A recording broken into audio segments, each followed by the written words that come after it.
¿Qué tal, queridos amigos? ¿Cómo estáis? Pues yo encantado. Me han invitado a la presentación del nuevo Subaru Forester y nos han preparado aquí la sorpresa de presentarnos las 5 generaciones de este vehículo peculiar, que hoy en día ya es un coche totalmente asentado en el mercado con esta última carrocería SUV. Pero en los inicios, en los años 90, Subaru, que siempre ha sido una marca que se caracterizaba por estas carrocerías de vehículo familiar acopladas a una tracción total permanente, pues tenemos el primer ejemplo, el primer reflejo en el Outback, que era el grande, y el Forester primero, en este caso con un motor 2.0, también santo y seña de la marca, atmosférico y boxer. Siguiente generación, el salto es un poco en ganancia de tamaño, está 5 años en el mercado, igualmente lo que incorpora es la sobrealimentación, el motor turbo con más potencia en esta segunda generación, siempre tracción total.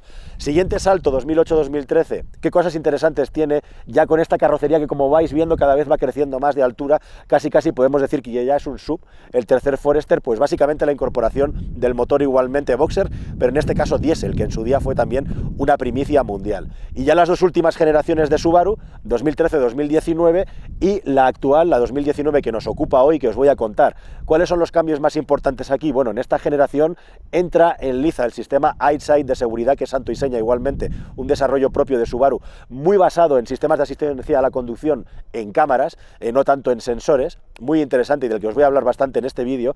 Y por último, ya la última versión, en este caso teníamos un bifuel, se podía comprar con GLP, en este caso tenemos el primer Subaru completamente híbrido, en este caso mild hybrid, es una cosa intermedia entre un híbrido y un híbrido ligero, nueva plataforma global de Subaru que permite desarrollar desde esa plataforma también el XV y el Impreza, lo comparten todo, ganancia de tamaño, una evolución del sistema de asistencia a la conducción EyeSight con un sistema de monitorización del conductor, que en lo que he probado, en todo lo que llevo aquí probando, me parece que es el que mejor funciona de todos los que he probado en el mercado, y como digo, por primera vez, hibridación, 17 caballos redondeando con un motor eléctrico y una batería que apoya el sistema de impulsión, en este caso un 2.0 boxer de 150 caballos. Según me contaban en Subaru, este coche tiene la mejor puntuación de la historia en los crash test de Japón, con lo cual ya queda bien claro que Subaru poco a poco se está convirtiendo en una marca, digamos, sin perder su santo y seña, sus identidades, como es tracción integral, un vehículo con prestaciones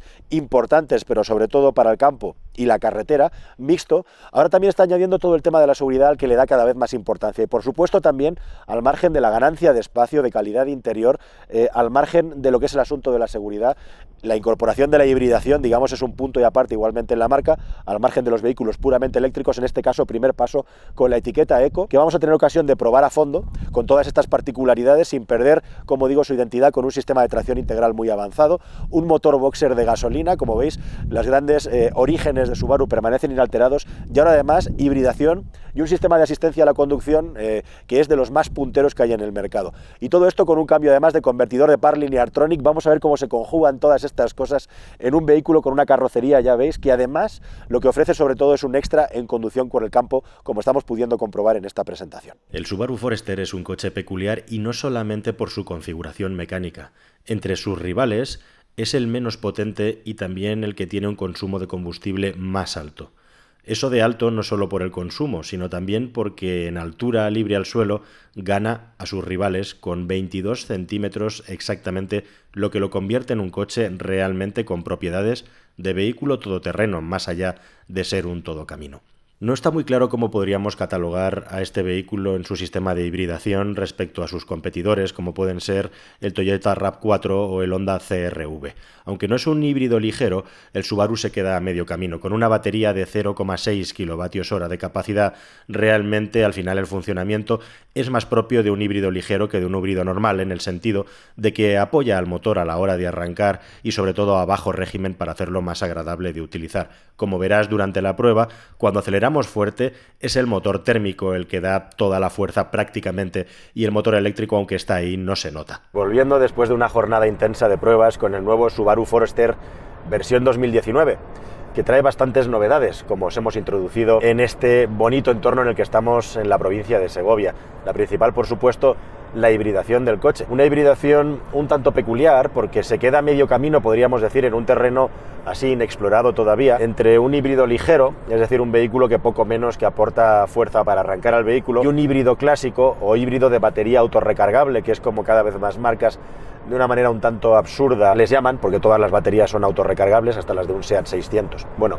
la cuestión, sin andar mucho más en esos asuntos, es que este coche tiene un sistema híbrido que le permite, bueno, pues mover un motor de 16,7 caballos de potencia exactamente, y que es un apoyo muy interesante que mejora bastante las sensaciones de conducción de este Subaru Forester. Forester, por otro lado, que como habrás visto, tiene una estética bastante clásica, tiene un aspecto que ha cambiado poquito respecto al modelo anterior. Según la marca, los clientes buscan esto, un aspecto de vehículo todoterreno clásico, y no han cambiado mucho. Lo que sí que cambia un poco es el tamaño del vehículo, porque es bastante más grande, sobre todo crece en batalla, y eso redunda en bastante más espacio interior. Las cifras de crecimiento, las cotas tanto de anchura entre las plazas delanteras y traseras, y sobre todo el espacio para las piernas, crecen bastante. Bueno, la cuestión es que, como digo, es un coche bastante más grande, y esto redunda también en un cambio importante en el sistema de suspensión.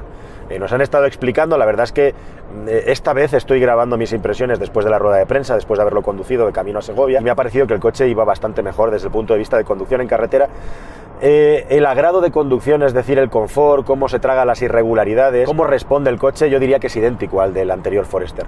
La principal diferencia entre uno y otro estriba en el balanceo. El anterior Forester me parecía que tenía un tacto muy de Subaru, es decir, un coche pues con un chasis que va sobrado, que se traga muy bien las curvas, que tiene la sensación, te transmite la sensación de que podría aguantar más potencia de la que tiene realmente el coche. Es un coche con un tacto muy sólido de conducción, y eso es muy agradecido. Bueno, pues en este coche ha cambiado quizá lo que era la principal pega que yo le ponía al anterior Forester, que era el balanceo en curva. Ahora es mucho menos acusado, y me ha sorprendido bastante que gracias a un cambio importante en el anclaje de la estabilizadora, que ahora está anclada al chasis, valga la redundancia, y también por el sistema de amortiguación, este coche inclina un 50% menos en curva. Bueno, esto debe ser un promedio, ¿no? Porque dependerá de la curva, de la situación y la velocidad, pero dicen que han mitigado a la mitad el balanceo en curva.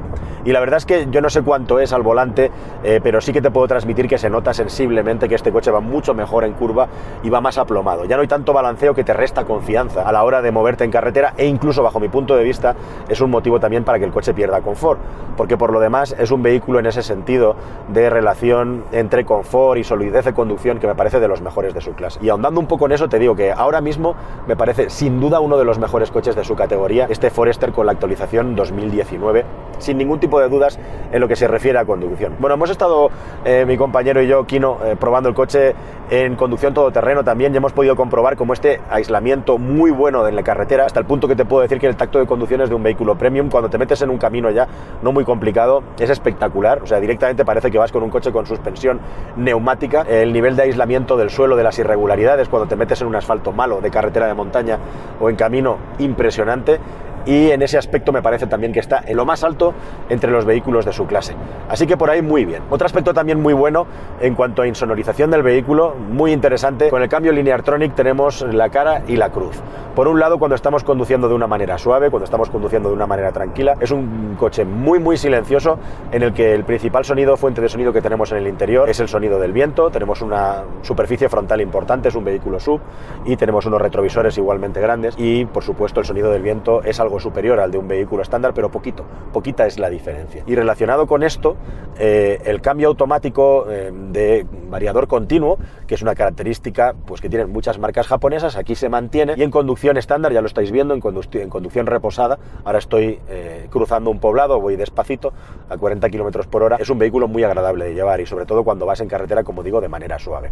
Cuando aceleras fuerte, cuando tienes que hacer una aceleración fuerte para ganar velocidad, para adelantar, el sonido puede aumentar grandemente dentro del habitáculo, precisamente por las características de funcionamiento del cambio de marchas. Ahora lo vamos a hacer cuando salgamos a la carretera, lo hemos estado haciendo también en el circuito, vamos a acelerar a fondo un poco para que escuchéis cómo suena. En todo caso, ahora que me paro, también aprovecho para explicar que en esta versión le han puesto unas levas. En estos cambios de transmisión continua variable, como su propio nombre indica, la relación de cambio está constantemente variando, gracias a que hay un dispositivo que se mueve para intentar ajustar al máximo cuál es la relación de cambio más apropiada para el régimen al que estamos conduciendo de giro del motor. Entonces puede ocurrir, cuando apretamos el acelerador fuerte, cuando queremos acelerar, que el coche suba mucho de vueltas en relación a lo que nosotros tenemos la percepción que estamos haciendo, y entre mucho ruido en el interior. En ese sentido es un poco Dr. Jekyll y Mr. Hyde. Yo ahora voy a empezar a cambiar con las levas. ¿Cuál es la ventaja de las levas? Bueno, pues son unas marchas ficticias, podríamos decir, porque son unas preselecciones de relación de cambio que permiten utilizar el coche como si fuera un vehículo con un cambio convencional. Entonces lo ponemos en manual, y a partir de aquí podemos cambiar de marcha con las levas en el volante. Y ahora ya pues estamos conduciendo como si fuera un vehículo manual, ya veis, estoy tocando con los deditos aquí en las levas para subir y bajar marchas. De esta manera podemos, en cierta medida, mitigar este asunto del ruido anticipándonos y reduciendo o aumentando hasta 7, que son las marchas preseleccionadas que tiene el vehículo, además con el típico recomendador de cambio de marcha. Bueno, y esto es una cosa interesante, lo del cambio Lineartronic. A veces pues hay personas que les molesta, a veces decimos que es el aspecto, digamos, menos destacado de un vehículo japonés como este, que desde el punto de vista de la ingeniería de conducción es muy interesante, porque nos trae una buena noticia, y es que gracias a que tenemos un motor eléctrico con una potencia modesta, pero al final son casi 17 caballos y un aumento en el par igualmente, tenemos también que el vehículo se convierte en claramente más agradable, sobre todo a baja velocidad y medio régimen a la hora de acelerar. Como tenemos más par, como tenemos más fuerza apoyando al motor térmico, no tenemos que pisar tanto el acelerador y por lo tanto no tenemos que subir tanto de vueltas el vehículo. Con esto que estamos haciendo una ganancia clarísima en confort. Es algo muy parecido a lo que le pasa a los vehículos actuales de Toyota con la versión híbrida de 180 caballos respecto a la de 136. Es un coche bastante más agradable de conducir. Pues a este Lineartronic con el motor, en este caso 2.0, gasolina, 150 caballos, motor boxer, motor de inyección directa, motor que tiene distribución variable, un montón de sofisticaciones, y además en este caso la caja de cambios con el motor eléctrico implicado dentro de la caja de cambios, totalmente todo embutido en un mismo bloque, para tener, digamos, la manera más compacta de juntar todo este paquete de sistema de transmisión, al igual que las baterías que están repartidas entre la parte trasera y la parte frontal. La batería de propulsión de este coche está puesta en la parte trasera, la batería estándar delante. Y digo batería de propulsión porque una de las características de este pequeño sistema híbrido es que es capaz de impulsar al coche por sí misma, sobre todo a baja velocidad en el arranque. Enseguida se enciende el motor térmico, pero en situaciones muy favorables en las que vayamos a 60, 80, punta de gas, con viento favorable o bajando una pequeña pendiente, es posible que puntualmente el coche se pueda mover en modo eléctrico, pero como digo, de una manera muy puntual. Relacionado con esto, y al margen, como digo, que el coche gana en agrado de conducción respecto al anterior Forester gracias al sistema híbrido, es un gran apoyo. Voy a pisar ahora a fondo el acelerador para que podáis tener una comparativa de cómo suena, porque lo demás es todo silencio. Ahora mismo estamos entre 5 y 6.000 vueltas, la parte del corte está a 6.200 revoluciones por minuto y se puede ver como el sonido es muy superior, aunque tampoco es excesivo, podríamos decir, pero se nota claramente en el interior. La cuestión es que ahora el empuje es más enérgico, y otra cosa que me llama la atención es que esta batería está para apoyar al motor térmico a bajo y a medio régimen. Cuando pisamos a fondo hay un apoyo, pero es limitado, y eso se sabe, lo podemos notar porque en el indicador de la batería vemos que aunque esté mucho tiempo con el pedal pisado a fondo, no se descarga rápidamente la batería, se va descargando de manera progresiva. De la misma manera que cuando frenamos, lógicamente, necesita también un tiempo. Así que la filosofía, el concepto de la hibridación es sobre todo ayudar al motor térmico en las zonas, digamos, más habituales de uso, que es a medio y a bajo régimen, donde, como digo, aumentamos bastante el confort de marcha. Vamos a hacer otra aceleración fuerte, ahora que tengo que salir de un stop completamente parado, cruzando una carretera nacional. Pedal a fondo. La electrónica hace el resto. Son 150 caballos en un envoltorio con cierto volumen y tracción integral permanente. Esto es el máximo de ruido que vas a oír en este coche.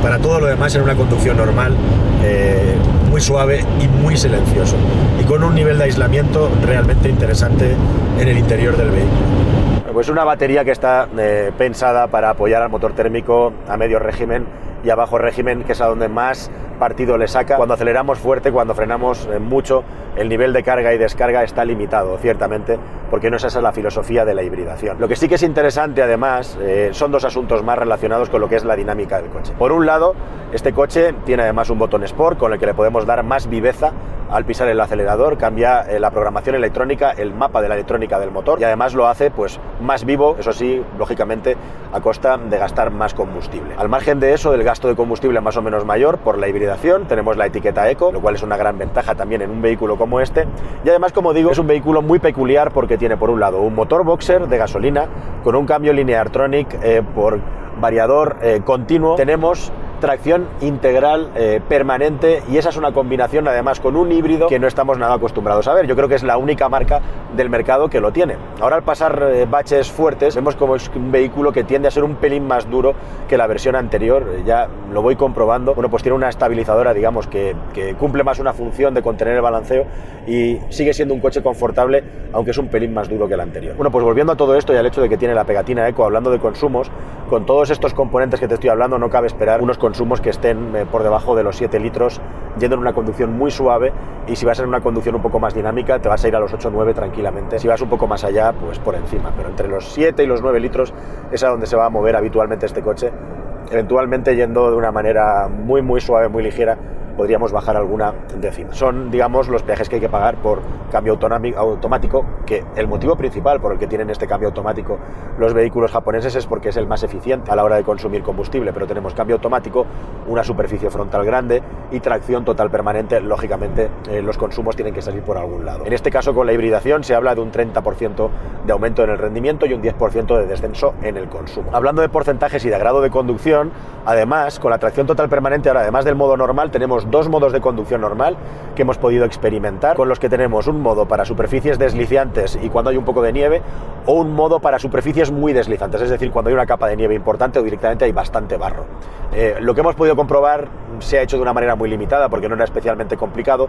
El coche responde perfectamente, pero hay una limitación entre comillas que, bueno, a mí me parece interesante que sea así, que es que el coche viene con neumáticos de verano, viene con neumáticos de carretera, que es a donde todos lo usamos. Si te quieres comprar el Forester para moverte mucho por campo, que es perfectamente factible y en este sentido es uno de los sub de esta categoría que tiene mejores características para eso, puedes pedírselo, según nos han contado en concesionario, que te pongan unos neumáticos específicos para todo tiempo o para campo, unos M+S. Así que bueno, si te estás pensando moverte mucho por campo, tenlo en cuenta porque esa posibilidad, esa característica existe. Bueno, y después de este repaso somero al coche, ya para terminar, me gustaría hacer una pequeña reflexión sobre los sistemas de seguridad que tiene Subaru. Subaru tiene el sistema EyeSight, que sigue perfeccionando a lo largo del tiempo con más y más funciones. Ahora os hago un pequeño repaso para que los que no lo conozcáis sepáis todo lo que trae, que es muchísimo. Y en este vehículo además acaba de añadir un extra, que es el sistema de reconocimiento facial, que funciona realmente como no he visto en ningún otro coche que funcione. Y con eso quiero decir que es el mejor. Es decir, si tú desvías la vista de la carretera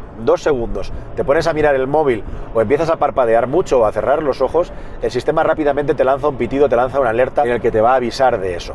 Yo lo he hecho fuera de carretera, en un sitio sin peligro, en una finca, pero es que además el reconocimiento facial, que es a partir de una cámara que tenemos aquí enfrente, que por cierto, como curiosidad, según qué tipos de sistemas y qué cámaras, si son infrarrojas, son capaces de traspasar las gafas de sol y son capaces de mirarte el patrón del ojo, el sistema realmente reconoce tu cara, es un reconocimiento facial real. Entonces puedes programar hasta 5 usuarios del coche distinto para que cuando entras tú lo programas.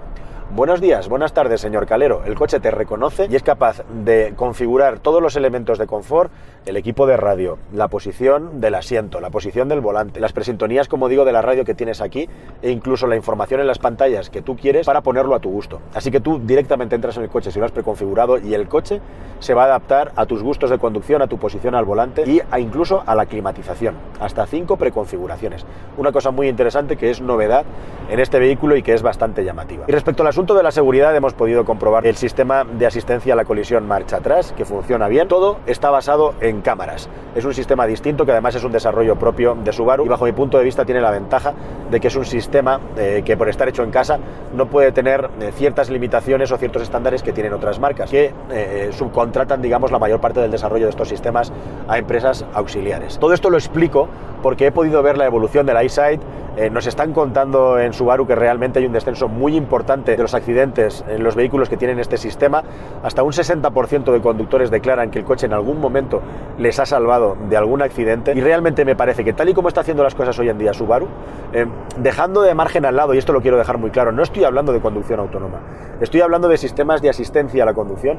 Me parece que Subaru sería algo así como aquella Volvo de la que hablábamos en los años 80, que era el gran estándar de la seguridad, ¿no? El gran valor de la imagen de marca hoy en día. Cualquier persona que no sepa coches mucho, o incluso gente aficionada, le preguntarás ¿cuál es el mejor valor que tiene Volvo respecto a los demás? Seguridad, seguridad, seguridad. Bueno, a mí me parece que realmente ese es un cliché de Volvo que ya no se corresponde con el mundo actual.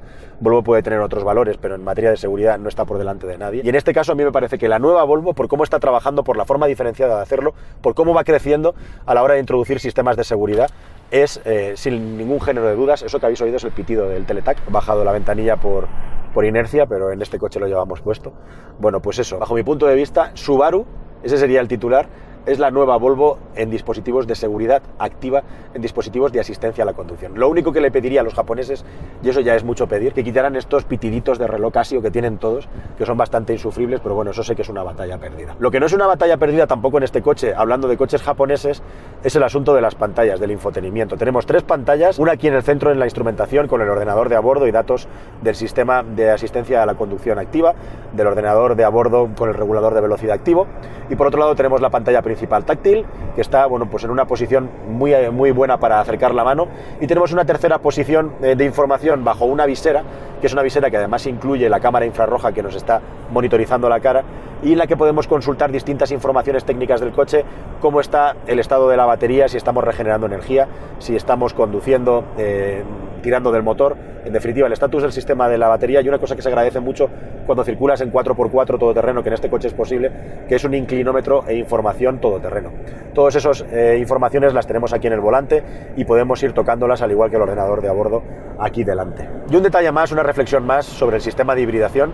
Este coche tiene un sistema de frenada regenerativa, una primera parte del pedal de freno en el que regenera y una segunda parte en la que ya cuando frenas más fuerte activas los frenos mecánicos. En muchos vehículos que tienen estos sistemas el tacto del freno es muy artificial, al ser un tacto de freno digamos virtual, porque realmente tú estás pulsando un potenciómetro. Bueno, en Subaru me cuentan que han trabajado mucho el tacto del freno para que fuera idéntico al de un vehículo estándar y realmente el tacto del freno me ha gustado mucho.